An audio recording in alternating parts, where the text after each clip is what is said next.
കോലടത്തുശ്ശേരി പാടശേഖരത്തിന്റെ തെക്ക് പടിഞ്ഞാറ് ഭാഗത്തെ PIP ഇറിഗേഷൻ കനാലിന് സമീപമാണ് സ്വകാര്യ വ്യക്തി കന്നുകാലി വളർത്തു കേന്ദ്രം നടത്തിവരുന്നത്.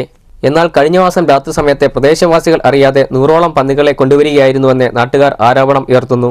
ക്ഷീരവികസന വകുപ്പിന്റെ MSDP പദ്ധതിയിൽ ഉൾപ്പെടുത്തി കിടാരി വളർത്തൽ യൂണിറ്റും ഇവിടെ പ്രവർത്തിച്ചു വരുന്നു. പച്ചപ്പ് സൗഹൃദ പരിസ്ഥിതി കൃഷിത്തോട്ടം നബാർഡ് പദ്ധതിയുടെ ഭാഗമാണെന്നും ഫാമിൽ ബോർഡ് സ്ഥാപിച്ചിട്ടുണ്ട്. ഇപ്പോൾ കന്നുകാലികളുടെയും ആടുകളുടെയും പന്നികളുടെയും ഉൾപ്പെടെ വിസർജ്യങ്ങൾ സമീപത്തെ പാടശേഖരത്തിലേക്ക് വെള്ളത്തിൽ വ്യാപിച്ചിരിക്കുകയാണ്. ഇത് തുടർന്നാൽ പ്രദേശത്തെ അതിഗുരുതരമായ ആരോഗ്യ പ്രശ്നങ്ങൾക്ക് കാരണമാകുമെന്നും പകർച്ചവ്യാധികൾ ഉൾപ്പെടെ പടർന്നു പിടിക്കുമെന്നും നാട്ടുകാർ ഭയപ്പെടുന്നു. 3 വർഷങ്ങളായി പ്രവർത്തിച്ചു വരുന്ന കൃഷിത്തോട്ടത്തിന് ഗ്രാമപഞ്ചായത്തിൽ നിന്നും ഇതുവരെ ലൈസൻസ് നൽകിയിട്ടില്ല.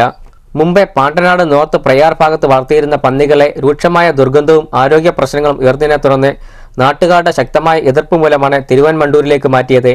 മെയ് 18-ന് ഇവിടെ പ്രവർത്തിക്കുന്ന പന്നി ഫാം അടച്ചുപൂട്ടണമെന്ന് ആവശ്യപ്പെട്ടുകൊണ്ട് പഞ്ചായത്ത് സെക്രട്ടറിക്ക് നാട്ടുകാർ പരാതിപ്പെടുമ്പോഴാണ് ഈ വിവരം അറിയുന്നതെന്നാണ് പഞ്ചായത്ത് പ്രസിഡന്റിന്റെയും സെക്രട്ടറിയുടെയും ഉൾപ്പെടെയുള്ള വിശദീകരണം. നാട്ടുകാർ പരാതി നൽകിയതിനെ തുടർന്ന് മെയ് 25-ന് ലൈസൻസുള്ള അപേക്ഷ ഫോം ഉടമ പഞ്ചായത്തിൽ നൽകിയിട്ടുണ്ട്. ഹെൽത്ത് ഇൻസ്പെക്ടർ ഫാം സന്ദർശിച്ച് ഫാം അടച്ചുപൂട്ടണമെന്ന് പഞ്ചായത്തിനോട് ആവശ്യപ്പെട്ടിട്ടുണ്ട്.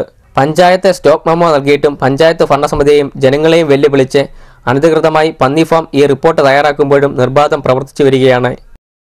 തിരുവമ്പണ്ടൂർ ഗ്രാമപഞ്ചായത്തിലെ കോലടത്തുശ്ശേരി പാടശേഖരത്തിൽ പഞ്ചായത്തിന്റെ ലൈസൻസ് ഇല്ലാതെ പ്രവർത്തിക്കുന്ന പന്നി വളർത്തൽ കേന്ദ്രം നാട്ടുകാർക്ക് ഭീഷണിയാണ്. മഴക്കാലത്ത് ഇവിടെ നിന്നുണ്ട് മാലിന്യങ്ങൾ പടർന്ന് രോഗഭീഷണിയാണ് ഉയർത്തുന്നത്. ഈ പന്നി വളർത്തൽ കേന്ദ്രം ഇവിടെ നിന്ന് മാറ്റണമെന്ന ആവശ്യം ശക്തമാണ്. തിരുവമ്പണ്ടൂർ കോലടത്തുശ്ശേരി പാടശേഖരത്തിൽ പ്രവർത്തിക്കുന്ന പന്നി വളർത്തൽ കേന്ദ്രത്തിൽ നിന്നും ക്യാമറമാൻ ജിനോ ആറ്റുമാലിക്കൊപ്പം CBMC ACV ന്യൂസ് തിരുവല്ല.